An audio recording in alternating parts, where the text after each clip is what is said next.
What's up, everybody? Welcome back to my channel. And today I'm going to show you guys how to make butter from scratch. All you need is one ingredient, that is heavy whipping cream.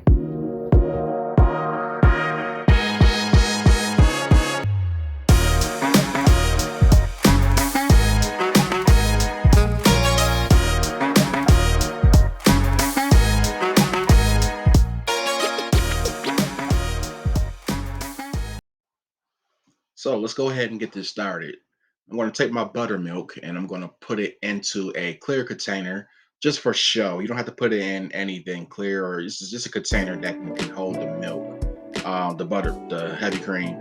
Um, I just have a old olive oil container I just cleaned out, free of oil. So I'm going to take 2 cups of heavy cream, and I'll probably use more later, just to see where we're at. But 2 cups to do it.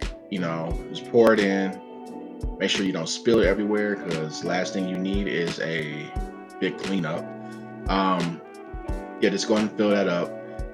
Next, we're going to take the cap and we're going to put it on nice and tight, because you don't. This is a shaking process, so you don't want everything to come spilling out.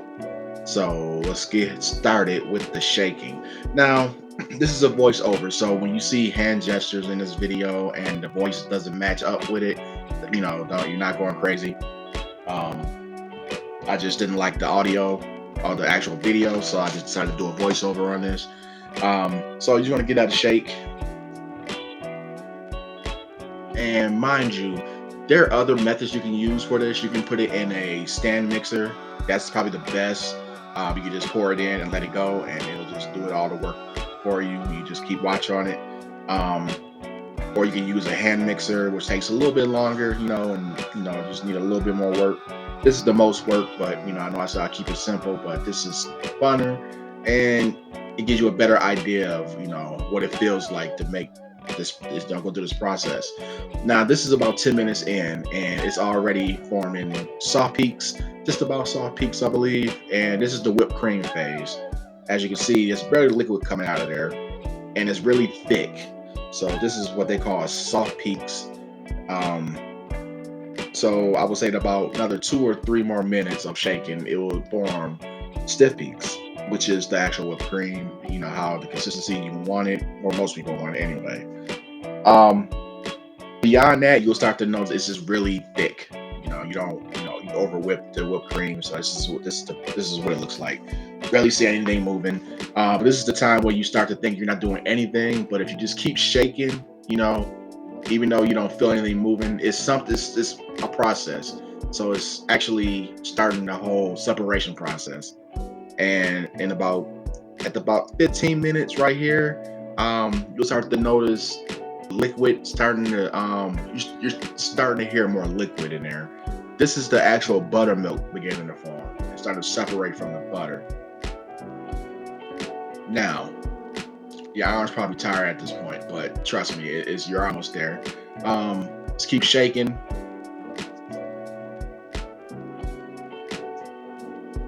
About 15 to 20 minutes, you should be there. You'll start to notice that you're getting specks of yellow in there, like little yellow pieces forming in there, and that's the actual butter, of course. Um, it's going to get more bright yellow as you continue. Um, as you can see here, you're starting to see, if you can see in this footage, there's little pieces of yellow in there. Easy for me to see it from where I'm at. But yeah, little yellow pieces, that's the actual butter, and it's going to become more and more and more butter as you shake. But about 20 minutes has passed, so I'm pretty much done. So I'm going to take a knife and be real careful with this knife. You don't want to cut yourself. You just want to open this up, because you can't really get all that butter out with just that little hole. So I'm going to open this up. This is why I say a stand mixer is probably the best, because it's already open and you just take a spatula and get everything out. Um, yeah, so open this up very carefully.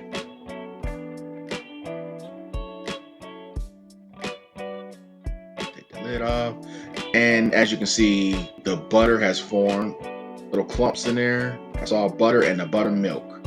So now that we're done with that, I'm going to take a bowl and a strainer, and I'm going to separate the two because I want to use the buttermilk for something and the butter for something else. I'll probably make like buttermilk biscuits or something with buttermilk chicken. I'm not sure yet. That'll be a whole other video. But yeah, you want to get that separated, strained out, and if you want to get a little bit more dirty, you probably put some gloves on and probably squeeze all that milk out of the butter if you want. Um,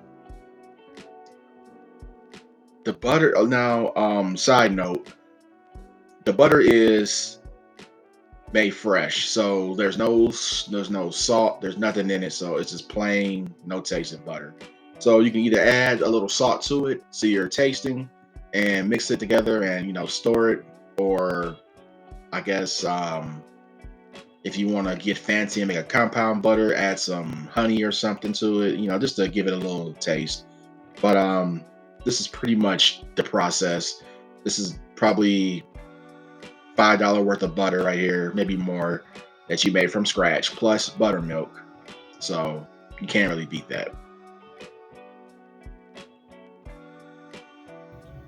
So it took a little longer than I expected. No, not really. I didn't expect it to be a real easy one, but I figured I wanted you to see the process as it happened. But in hindsight, I probably could have just used the stand mixer and let it go and just have the camera facing to that, and it probably would have got the same effect because you'll be seeing it as it breaks down, as it thickens up, and then breaks down and separates, and all that good stuff. But hey, you live and you learn. There's only what 2 videos in right now, so they'll just get better with time. So, um,